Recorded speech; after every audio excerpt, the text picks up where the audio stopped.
Ano Lahat sabi? ng gusto ko sabihin, nasa iyo na. Ikaw na lang ang responsibility mo na lang na ibahagi ito sa mga tao. Bigla po siyang nawala. So ang ginawa ko ulit, deep meditation again kasi kailangan matanong ko kung tagasan siya, sino siya. Bumalik po siya. Bumalik siya. Nagpakita po. Oh, ano? Ganun pa. Oh. Ano sabi? Sabi niya sa akin, basta nasa iyo na lahat ng messages, matagal ka na sa ganyan larawan, alam mo na ang mga dapat mo sabihin sa mga tao na mensahe na nanggagaling sa amin. Okay. Makinig ka, buksan mo ang iyong isipan, buksan mo ang iyong pandinig.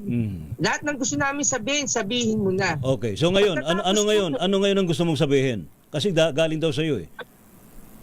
Okay, ang sabi po nila, di ba, lagi po sinasabi sa atin, mahalin mo ang iyong sarili. Ngayon, hindi na po.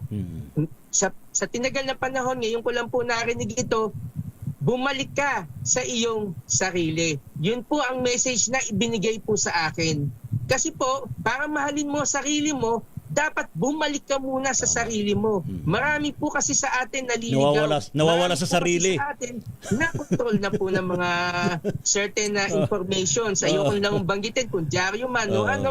Pero kasi po, nalilimutan mo na, balikan mo sarili mo. Sino ka? Saan ka magaling? Bakit ka ba nang bibiktima? Nabiktima ka rin ba? Bakit ka ba nang totrauma ng ibang tao? Na-trauma ka ba? Kaya yung solar eclipse na yan, reminder yan. Balikan mo sarili mo.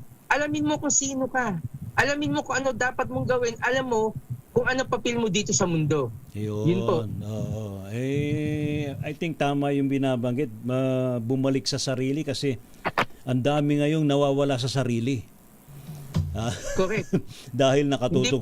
Dahil lagi nakatutok sa social media, lagi nakatutok sa gadget.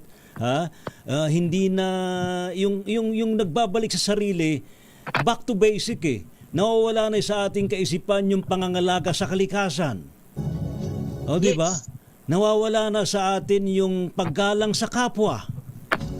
Correct. O yun, di ba? Nawawala tayo sa sarili natin. Sa kapwa mo, sa sarili mo, nawawalan ka rin ng galang eh. Kaya bumalik ka rito. Kaya yun nangyayari kapag nawala ang galang mo sa kapwa, nagkakaroon ng digmaan, nagkakaroon ng kaguluhan.